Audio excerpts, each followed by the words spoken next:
A psychiatrist murder sparks an investigation in the Las Vegas desert.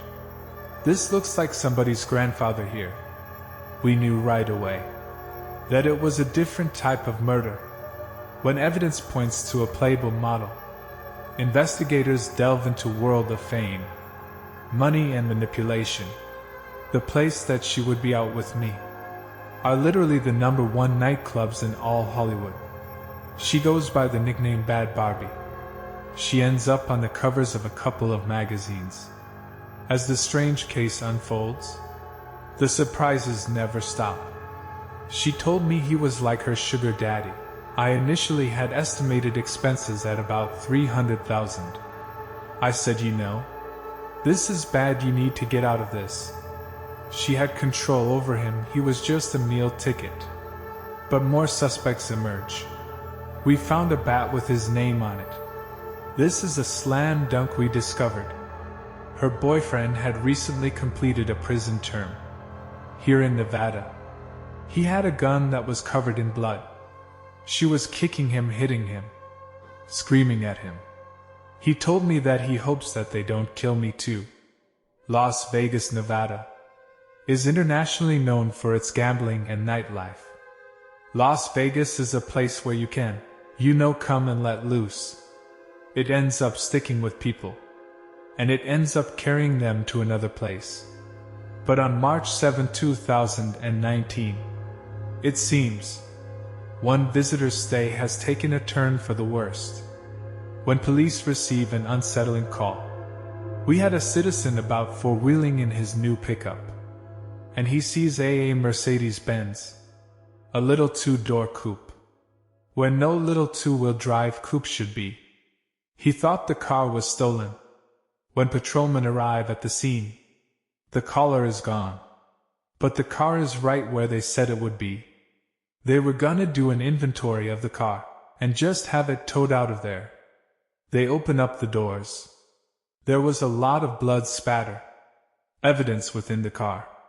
The blood was found primarily in the back seat, behind the driver's seat, and on the headliner. The officers immediately call for backup and check the rest of the vehicle. And when they opened up the trunk, there was a bunch of bedding. When they were able to part some of the bedding, they came across what appeared to be a human arm. They made notification to the homicide section, and that's how my partner and I became aware of the call. My partner, Detective Ryan Yeager, and I drove out to eastern Clark County.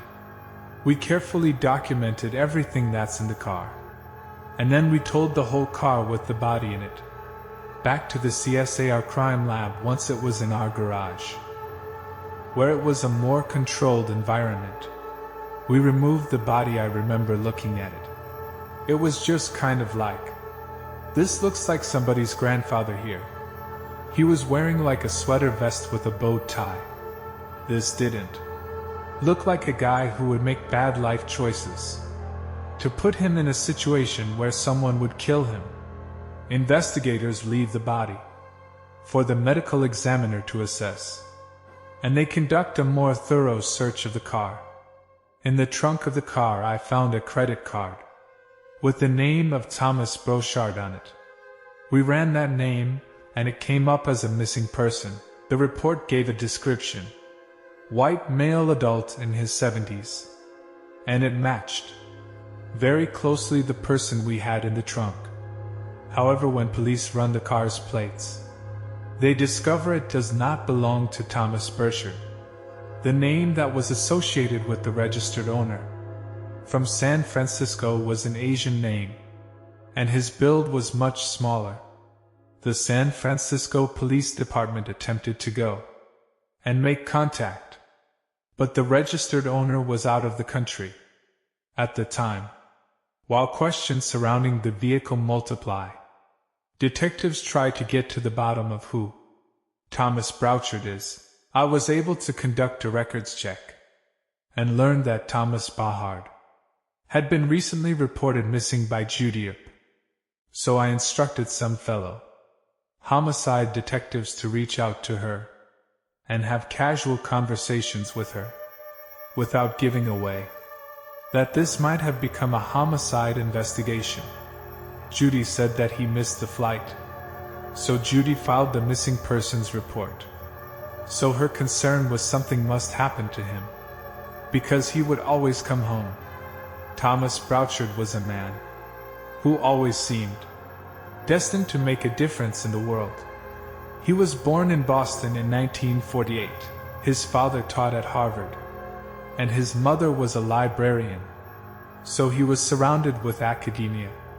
He went to medical school at UVA, University of Virginia in Charlottesville, for child psychiatry, and after that, he did several residencies at Mass General, Cincinnati Children's Hospital, UCLA. He loved children, and for the longest time, Tom was the only child psychiatrist in Monterey County. Some people called him Santa because of his large, white beard, and like Santa, Thomas was extremely generous. His former patients talk about what an incredible human being he was, and how he assisted them through some very difficult times in their lives. Over the years, I believe Tom has helped hundreds of people.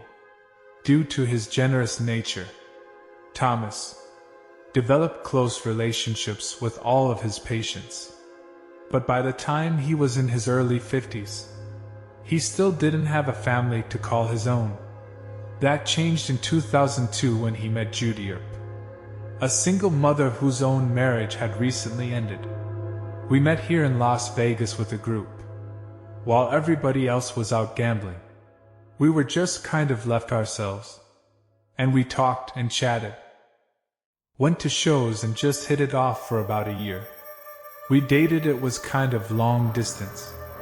And eventually we moved in together. My 3 youngest children. He was,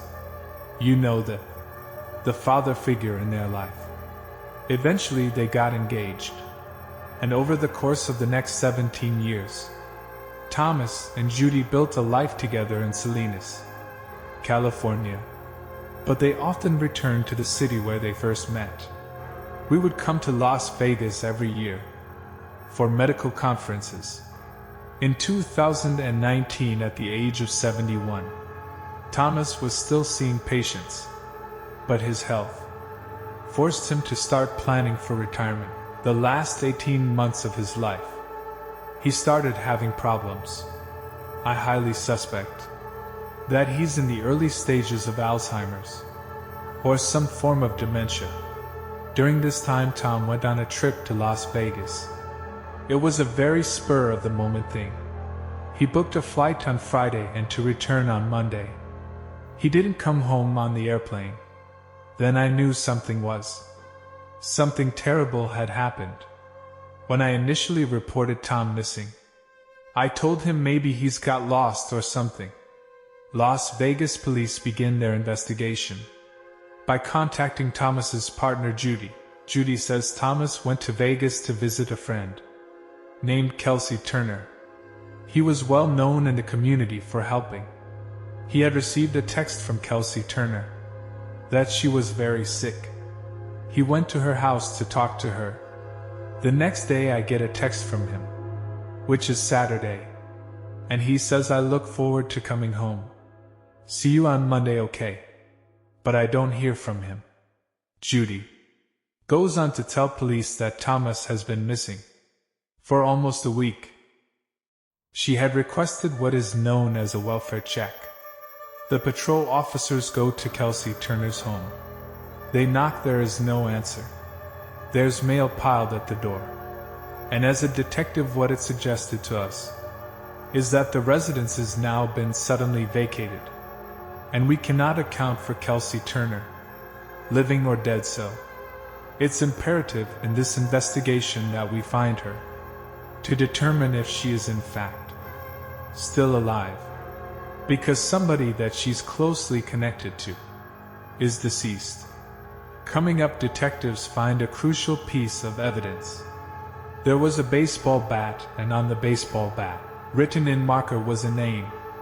We were able to determine it was her boyfriend, and Thomas's partner believes she knows why she was killed. She's trying to use whatever she can to keep his money coming. Investigators have found what they believe is Dr. Thomas Burchard's body in the trunk of a car, and the following morning, they attend an autopsy to confirm, through fingerprints, they were able to confirm that in fact, the body of the deceased was Thomas Burchard. The medical examiner decided that the cause of death was blunt force trauma. Closer inspection of the Mercedes provides clues to how the murder occurred. You could see defects in the headliner, where you could tell something was being swung, and it was hitting the ceiling of the car. In the trunk of the car was probably one of the most complete body disposal kits that I've stumbled across in my career. There was leather gloves, there was rags, there was garbage bags full of cleaning products, there was potential DNA evidence, there were late imprints, there was a baseball bat, and on the baseball bat written in marker was a name, Greg Hagel. Now that they have more information, and Thomas is officially identified, detectives called Judy to break the news. I received a phone call. It was Detective Yeager, and he told me that they found Tom. I asked him, can I talk to him? Is he okay? And he said no, they had. He was deceased, and at that time in my world crashed in. By virtue of her alibi, we were able to determine that Judy had nothing to do with the murder of Thomas Burchard. Detective Yeager told me that he'd been found in the trunk of a Mercedes. After learning this detail from detectives, Judy reveals valuable insight. Judy tells investigators that the Mercedes, found in the middle of the desert, belongs to Kelsey Turner. I suspect that she's involved in this somehow. So I told him everything about Tom's small history with Kelsey Turner. Judy says Thomas met Turner 2 years ago. She was a 25-year-old single mother who was struggling financially. He starts helping her out with her finances and helping her out with rent. According to Judy, Turner quickly became a problem. He did this for so many people, and a few of them took advantage, but nothing to the extent of this. It was always, oh, I need money for medicine for my son, or this or that. I initially had estimated just what I had known from rent and car, and some of the credit card expenses, at about $300,000. But when I actually delved into the records, I stopped counting at about $750,000. I told Tom, I said, you know this is bad. You need to get out of this. He said, okay, I will tell her. He wanted to move her out of state, to kind of quell the waters a little bit, to keep everything, the friction down between Judy and her. So he rented a house in Las Vegas. Judy says when she found out about the new arrangement, she convinced Thomas to cut Turner off for good. That was the purpose of his trip. When he left for Vegas on March 1st, the next day I get a text from him. I have effectively resolved the situation here, and I'm looking forward to returning home on Monday. But on Sunday, Judy got a strange message from him. I received this text saying he went to send me money, and I'm thinking this is fishy. The language, the grammar was not his. I think she's stolen his phone and is trying to get my information. And so I texted back, I said, you need to call me, I don't believe this is you. And after that the phone went dead. Now Judy is convinced Kelsey Turner had something to do with Thomas's death. Based on the circumstances of his visit, investigators are starting to share that suspicion. After Judy's interview, investigators get in touch with the registered owner of the Mercedes in San Francisco.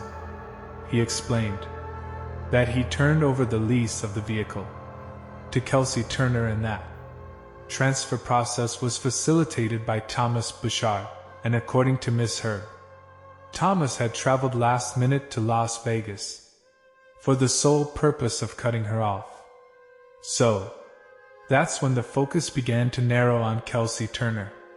Through local records checks, we found an incident that was about a month before the murder that involved Miss Turner and an individual by the name of Greg Haggio. We're able to determine that Greg Haggio was a boyfriend of Kelsey Turner, if he is the boyfriend at the time, and this individual is coming to visit his girlfriend. You can see that we have the potential for even a love triangle that went terribly alright. I had a arrest warrant ready to go. I'm like, dude, we found a bat with his name on it, with blood on it. Come on, this is a slam dunk. We speak with Greg, and it appeared that Greg and Kelsey broke up. Greg Haggio wasn't happy with the kind of life that Kelsey was leading, with partying, and so he left. And he left all of his belongings in Kelsey's house. We looked at historical phone locations on him. He was actually working as a deckhand on a fishing boat when the murder happened. So we're able to rule Greg Haggio out of the equation, since Kelsey Turner is the only connection left to track down. Investigators obtain a search warrant for her home in Las Vegas. Some uniformed patrol officers showed up and were able to make entry through an unlocked door. They determined that the house was unoccupied. We could establish very quickly that was our crime scene. Police find blood stains. They find blue and white towels that match the towels that were found inside the car. In the desert, they find a door that was almost off of its hinges, completely broken. There's also a smell of cleaning products and some sort of attempt of a cleanup inside the home, despite all the evidence in the home pointing to foul play. Investigators still can't find Kelsey Turner. We would have fully expected her to have reached out to law enforcement, because Thomas's role in her life is so important. But there's no effort whatsoever for Kelsey Turner to make contact with law enforcement. None. It's not like she's involved or she's dead. It's more like she's likely involved, and we have to find her. The evidence in Kelsey Turner's home suggests Dr. Thomas Burgard might have been killed there, so detectives contact the landlord of the property to see if they know where she is. When police talk to the landlord, they confirm that Thomas Burgard had been paying the rent there, and that Kelsey Turner lived inside the home. Police discover Kelsey had two roommates, a woman named Diana Pena and a man named John Kennison. Uncertain of their connection to Kelsey, investigators take a closer look at the roommates. So, once we determine everybody that's staying at the house, that's when we start investigating to get good phone numbers for them, while waiting for cell information. Investigators also put out a BOLO alert for all three. They then track down Turner's loved ones to learn more about her. So as police are talking with acquaintances, friends and family members of Kelsey Turner, they learn that Kelsey comes from Arkansas, had divorced parents and grew up with a little bit of a rough upbringing. People always said she did not seem like the type of woman who would stay in Arkansas. They knew she had big dreams.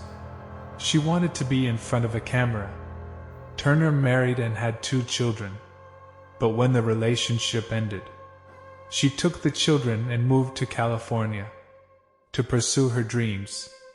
Kelsey Turner was an aspiring model. She had a very involved social media platform that she was utilizing to move her modeling career forward.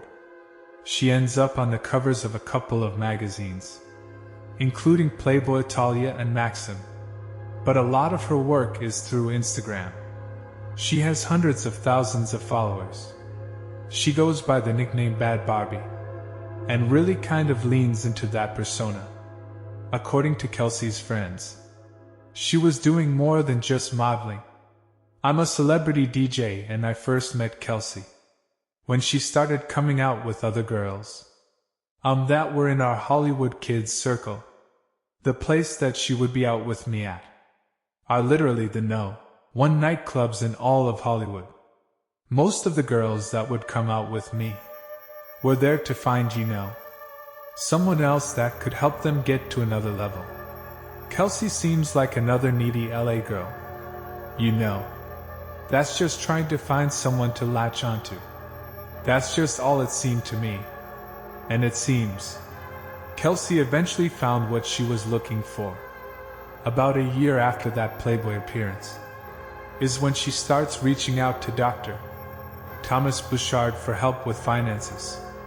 Bouchard was kind of her sugar daddy, paying for the residence, paying for the car, paying for car insurance.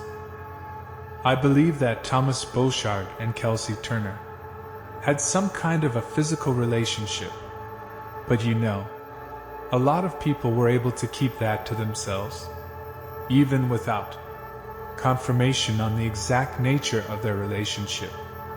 It's clear to investigators Kelsey leaned on Thomas. It appears that after Playboy Italia, she didn't really have any big publications or any great gigs in modeling. Thomas says, "Hey, I'll pay you to move to Las Vegas." Thinking that it would be a better spot for her, they determined that it might be best for her to relocate to Las Vegas to help advance her modeling career in this city. Kelsey's daughter stayed in California with family, and her son joined her in Vegas. Friends confirmed she was sharing the house Bouchard provided with her friend Diana Pena and new boyfriend John Kennison. When we looked into the background of John Logan Kennison, we discovered that he had recently completed a prison term here in Nevada for drug-related offenses. Now we have other names of people that are intimately connected to the home. We need to be able to get a hook into them and have an opportunity to interview them and figure out what's going on. In March 2019, the search for Thomas Bouchard's killer continues, as detectives subpoena the data of Kelsey Turner and her roommates, hoping to build a timeline. Thomas arrived in Las Vegas on March 1st.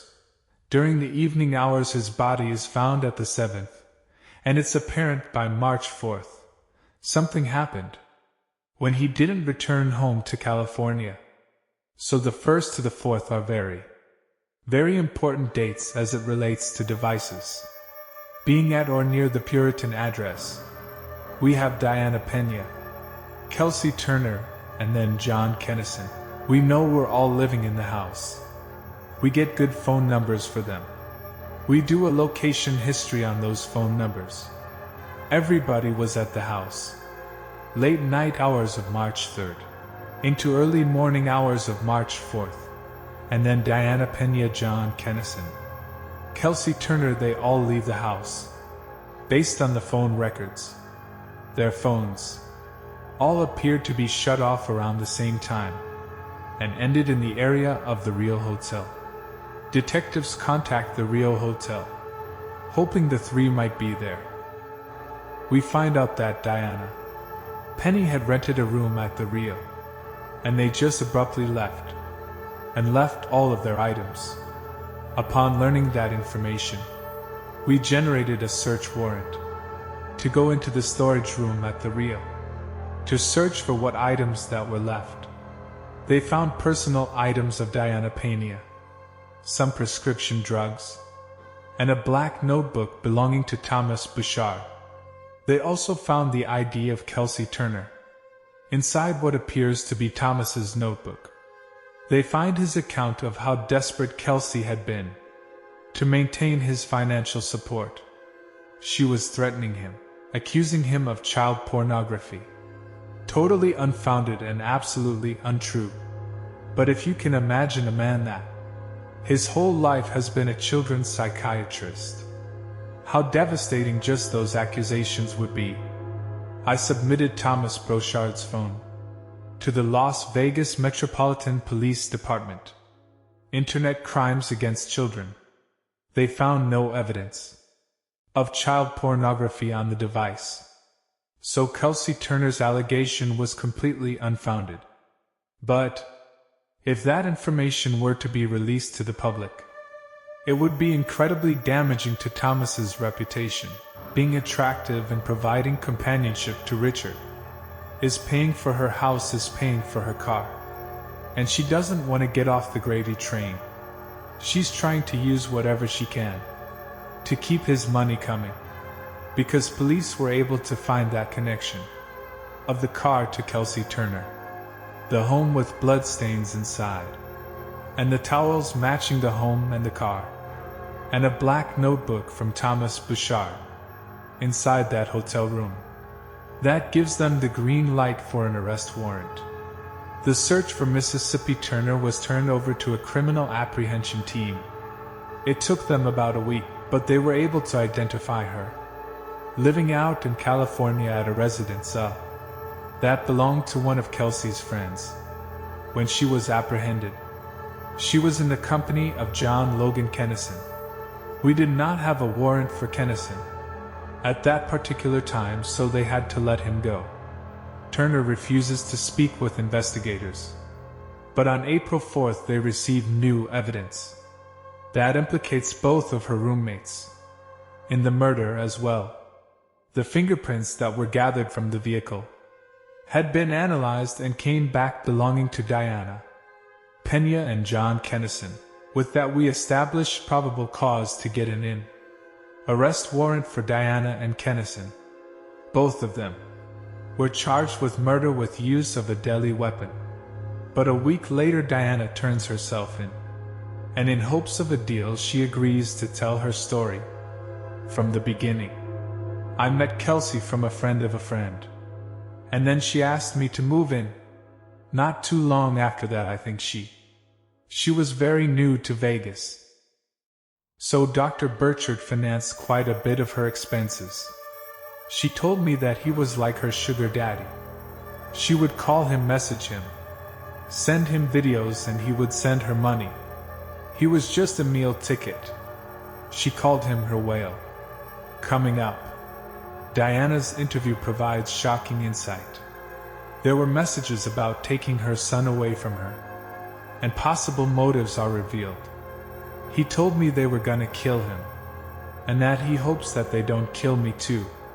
On April 13, 2019, detectives sit down with Diana Pena, who says, when Dr. Thomas Burchard showed up in Vegas on March 1st, Kelsey Turner knew he was there to end their arrangement.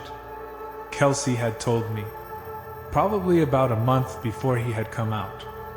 But he was talking about cutting her off. But he was having a hard time actually doing it. She kind of had control over him. And Dr. Burchard said that Kelsey needed a lot of help. He said that he loved Kelsey, but she needs to get her life together, stuff like that. According to Pena, it led to heated arguments between the two, which she experienced firsthand the day after Thomas arrived. The next morning I went to work. Kelsey messaged me and she's like, "Can you please come home early?" I'm upset and She said she would come pick me up. I got in the car. I was in the back seat. Kelsey was in the front seat. Dr. Bouchard was driving. So Kelsey took Dr. Bouchard's phone and was trying to do the GPS, and while she was on his phone, she kind of looked through his messages and seen messages between him and her mother about taking her son away from her. Kenya says the discovery caused Turner to snap. She was kicking him, hitting him, screaming at him. Eventually we did make it back to the house. Dr. Bouchard went up to the room that he was staying in and just shut the door, fearing the situation might escalate. Pena asked a friend to take Kelsey's child, who was at the home, to a hotel. Hours later her intuition proved correct. After he went upstairs, Kelsey would randomly go up there and start screaming at him. And then Kennison would go up there and start screaming at him.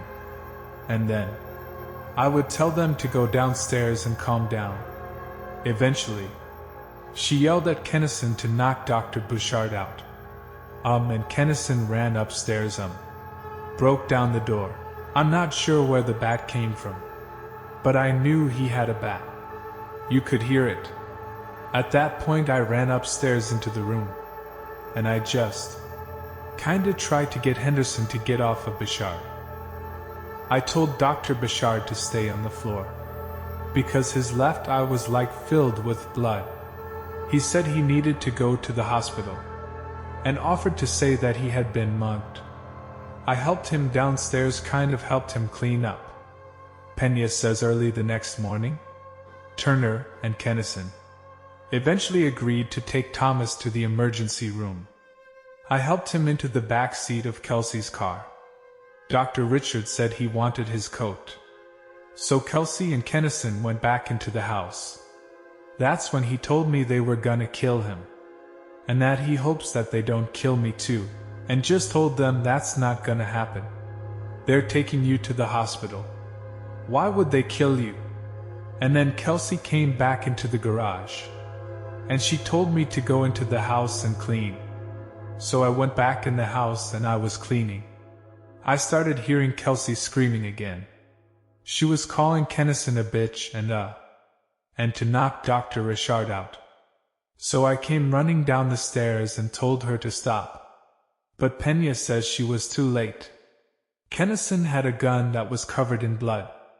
Kelsey told me that that was what he used to beat the doctor's face. I was like, is everything okay? And she's like, he's dead.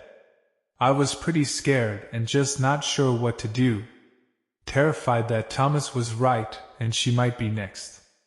Pena went with Turner and Kennison to a hotel to hide out. Henderson left with the car with the body in there to drive her car somewhere and do something with it. We sat in the hotel room for days. Kelsey was constantly Googling, turning on the news, and she had seen on the news that the car had been discovered. They just knew that, it's Kelsey's car, it's her sugar daddy in the trunk. Like Kelsey was freaking out knowing. It's very easy to connect those dots. Diana Pena says the plan was for all of them to flee the state, but she decided to turn herself in after the interview. She was booked in the Clark County Detention Center on her warrant. When they put me in a jail cell, that's probably when I felt the most safe. Because who's gonna break into a jail to hurt somebody? She confirmed a lot of things that we already knew and opened her eyes on a lot of other things. I assumed I would have to testify at some point. I was there, so it was the right thing to do. It's been a month since Dr. Thomas Bouchard was found murdered, and Las Vegas police have 2 of their 3 suspects in custody. Kelsey Turner has acquired legal representation. Diana Pena went to police to help them piece together exactly what happened. But the other man who's involved here, John Kennison, is still out on the loose. We established through fingerprints on the bat probable cause for Kennison, so based on that we had an arrest warrant. The CATS team was looking for him using his phone. They determined that John, in fact, returned from California to Las Vegas, went back to his mom's house, and that's where the authorities were able to locate and apprehend him. Like Turner, Tennyson refuses to talk, but Pena agrees to plead guilty to being an accessory and testify against the other 2. I was sentenced to 3 years of probation and a felony accessory. I don't harbor any ill feelings towards her. I wish she had called 911, but I do understand that she was very frightened and probably in shock, and I believe Kelsey Turner probably was using her, just like she used everybody. In May 2022, 3 years after Dr. Thomas Bouchard's murder, Kennison decides to plead guilty as well. Logan is accepting full responsibility for his actions. He knows that he committed a terrible crime, and he is remorseful for that.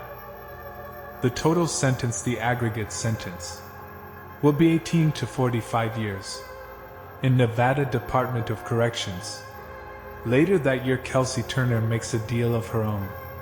Do you understand you're being charged with second-degree murder? Yes, ma'am. How do you plead to that charge? Guilty pursuit to Alfred or not guilty? Guilty pursuit to Alfred. To explain an Alfred plea, you're not confessing to it. You're just acknowledging that the state has enough evidence to convict you of it. Miss Turner, in according to the laws of the state of Nevada, you're hereby judged guilty of second-degree murder, a felony. You're hereby sentenced to 10 to 25 years in the Nevada Department of Corrections. In the initial court hearings, she's smiling and laughing and posing for the cameras. Even if she was not guilty, somebody that you knew was murdered. That's just evil, just evil. I never realized such evil existed in this world until this happened. Physically, it has been very difficult for me. The emotional turmoil I have experienced was, and is literally gut-wrenching. No matter what Dr. Brochard's motivations were for trying to help a single mom in need, it's just terrible that someone who had helped so many people in his life, and seemed to only try to help people in his life, ended up paying the ultimate price for it. I think